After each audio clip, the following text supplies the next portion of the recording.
SpaceX Starship updates and how does Starship generate power?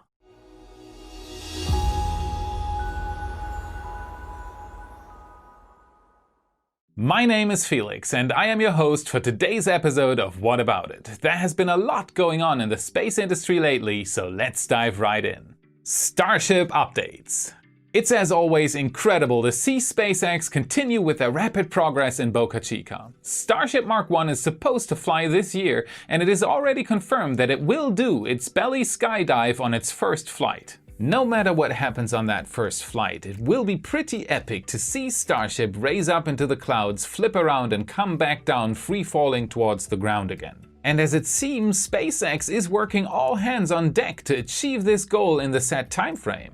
One of the most interesting parts right now is the plumbing. A lot of installation is happening on the top bulkhead. We can see how incredibly complicated it already is, even though it's just a very rough prototype. This is nothing like what Starhopper was. It is much closer to the full vision of a production Starship. I'm still trying to connect all the pipes into a logic scheme, but I think we're getting closer to a full picture here. And again, the community surrounding the channel helped in the process. I am looking at you, Highlander. The large pipes on the side going up will, against my prediction from last episode, most likely be for fueling, as the same pipe width has been installed on the pad, obviously being fuel lines. There recently was a leaked image from inside the lower methane tank. I will not show it in my episode, as I never do with these kinds of pictures out of respect for SpaceX. But there is an internal fuel line going from the LOX tank to the engines through the methane tank. So it's likely that fuel flow for filling is going up externally and fuel flow to the engines is kept internal.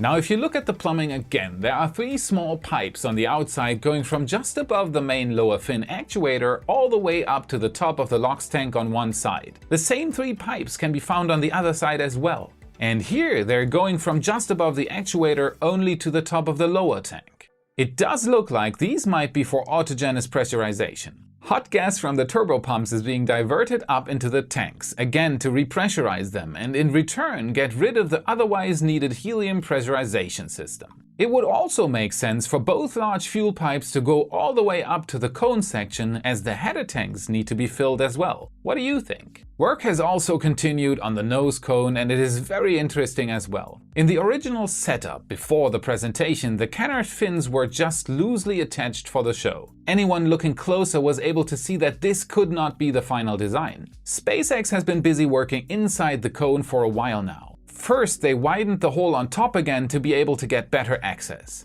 And then, out of our side, they worked inside of it. My guess is that the hydraulic system for the upper canard fins must be inside that cone. So besides header tanks and batteries, it will get pretty cramped inside. But that's the whole intent. Elon Musk stated that he wants to get as much weight as possible into the nose, to counter center of mass issues and in return enable the Starship prototype to do its belly flip maneuver to begin a skydive, and again at the end of the skydiving phase to be able to flip the engines down again to do the landing burn. An essential role in this flip maneuver will be played by the upper canard fins. And here is where some rather interesting work has been done lately. As you can see, SpaceX workers have welded some kind of guide rails onto the cone on the outside where the canards will be. We can already see a possible actuator or mounting hinge installed in the middle. What could these guiding rails possibly be used for? I've been thinking hard about this, but couldn't come up with any sort of good explanation.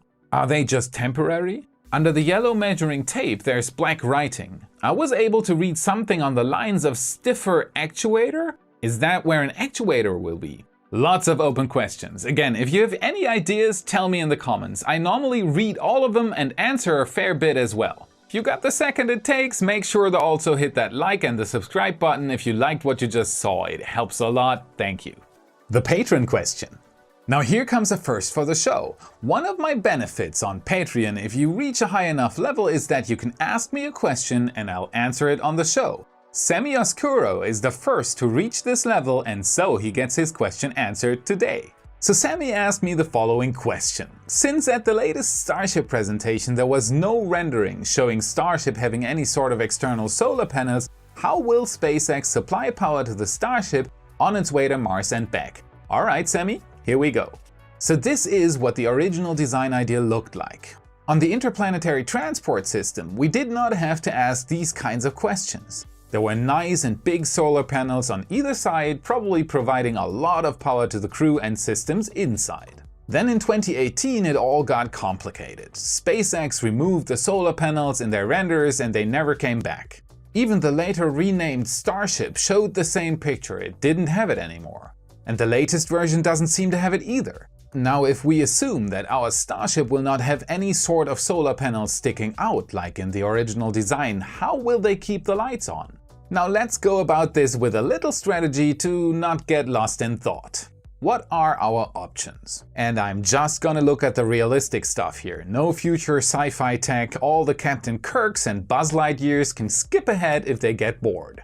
Number 1. We could take the energy with us from Earth in form of stored energy. Number 2. We could produce energy with some sort of fuel in space. Number 3. If Starship has no solar panels anymore, maybe we could incorporate solar panels into Starship's hull. Now let's start with number 1, as that's going to be a quick one. If we compare Starship to the ISS, as it will most likely have somewhat similar power needs, we would be around 75 to 90 kilowatt hours of power needed. Now if we want to store energy, a battery would probably be the best way to do it. A Tesla Model S 85 kWh battery weighs around 540 kilograms and would last for around an hour of operations. If we assume that a Starship would only need 3 months to go to Mars, that would be 2,160 hours. So our Starship would need to be packed with roughly 1,166 tons of Tesla batteries. Let's just say that doesn't make much sense. You'd need around 10 Starships to move the amount of batteries needed for one of them to have power. Number 2. How about we produce the energy on the way with fuel? Here 2 major methods come to mind: fuel cells and nuclear power. Fuel cells are a common use in space. Even the Apollo program already used them back in the 1960s. The Apollo command module's primary source of electric power was from a set of 3 fuel cells housed in the service module. Each fuel cell combined hydrogen and oxygen to produce electricity and water. The water was even used for drinking by the astronaut crew. Why not use what we already have, right?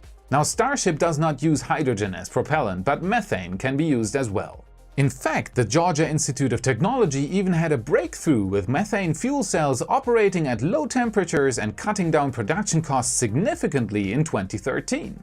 Methane fuel cells normally require 750 to 1000 degrees Celsius to operate. The new cell developed by the GIT runs at 500 degrees, which is even a bit cooler than a combustion engine, requiring 600 degrees. One of the problems here though is that the methane fuel cells require water. As it is a closed cycle system though, the water is released again in the end and can be reused. This is brand new technology though, as older versions of methane fuel cells needed a so-called steam methane reforming at higher temperatures, which is heavy and expensive, both of which SpaceX will want to avoid. So possible, yes, but still not ready for production. The other possible fuel would be nuclear. A small reactor could power Starship. It will be hard though to get permission to do it. SpaceX is a private company. Private companies tend to have trouble getting permission to fiddle around with radioactive material of larger quantities. Also, if a Starship has problems on launch, radioactive material could be dispersed over a wide area. So there are safety issues here as well. To my knowledge, Elon Musk never said no to nuclear-powered Starships, so that could be a viable option. In fact, NASA is actively working on small-sized nuclear reactors for space travel purposes. Kilo Power is an experimental project aimed at producing new nuclear reactors for space travel. The project started in October 2015, led by NASA and the DOE's National Nuclear Security Administration. As of 2017, the Kilo Power reactors were intended to come in 4 sizes, able to produce from 1 to 10 kilowatts of electrical power continuously over 12 to 15 years. The fission reactors use naturally occurring uranium-235 to generate the heat.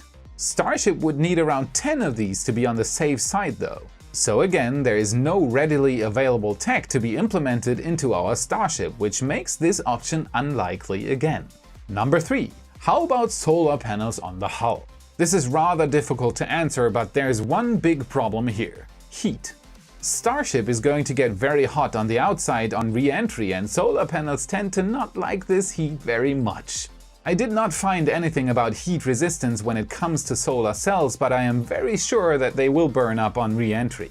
The Starship heat tiles are not transparent, so any use for solar under the belly is out of the question. That leaves us with the leeward side. Unfortunately, there are no hard numbers on heat accumulation on the leeward side, but if it doesn't get too hot, which might well be, we might see solar panels get integrated into the hull there, similar to what the trunk on a Dragon capsule has. The next problem here would be surface area and alignment. Starship's hull is curved, and there's just not that much area that could be used. As the cargo bay, windows, and the proposed big gallery window on top are all on the leeward side, we would be left with a rather small area. This area then is heavily curved, which reduces efficiency further. Taking into account that solar energy diminishes over time as our Starship flies towards Mars doesn't make the outlook better either. So with a big maybe, integrated solar panels could work. So all three options are either not feasible or at least unlikely. But this doesn't answer Sammy's question, right? What will Starship use for power production? There's one option we did not explore yet. The best part is no part, right? At least that's what Elon always says. Starships, at least in the beginning, will carry lots of solar panels with them as cargo. Musk stated numerous times that the preferred power supply by SpaceX on Mars will be sustainable energy. Solar, as wind and water, are not an option on Mars. Paul Wooster also stated that the recent Mars Society conference, which by the way was covered in episode 43 and is definitely worth watching, that the first Starships will stay on Mars. They will not take off again, as colonists will use them for housing and all the other facilities needed on Mars. Why not just make a deployable array? On the way to Mars, Starships could just open their cargo bays, deploy those solar arrays, use them in flight to generate power and fold them in again when they arrive in Mars orbit. Then re-enter and deploy them again on the surface for use as a permanent power supply on the Martian surface and freeing up space inside. This would be a very typical Elon Musk solution. Why bring extra solar cells if you can just use those that are already on the cargo manifest? This, of course, all is just speculation. There's no information on what Starships will use to generate power. It might also be a mix of all the options mentioned. In the end though, SpaceX will try to take the approach they're always taking. Minimize cost and weight by getting rid of unnecessary parts. So Sammy, I hope I was able to answer your question sufficiently, and I'm looking forward to talking to you about it even more. See you on our Discord. So this wraps up today's episode of What About It? What's up with all those pipes on Mark 1, and will Starship use its stored solar cells on the way to Mars to generate power? As always, tell me in the comments. Here we are again at the end of the episode, thanking the best people in the world for their continuing support. Today you got a big insight into how much they are involved into the behind-the-scenes work. And as always, we have more patrons to give a shout out to and to thank for their dedication above and beyond. Everyone, please give a warm welcome to Matthias Kordisch, Lawrence Craddock and Don Jones. You rock! Thank you for watching this episode of What About It? If you liked what you saw, remember to like and subscribe, as this helps me the most. Feel free to hit me up on my Patreon page so I can get additional help in doing more and better content, as this gives me the time to focus on what I love doing the most, to give you the latest and greatest about space and science. I hope to see you on the next episode. Until then, have a great time. So it's likely that fuel flow fuel flow. Now if you look at the plumbing again, la la. A typo. Lawrence Craddock and John Jones. What? So Sammy. Uranium.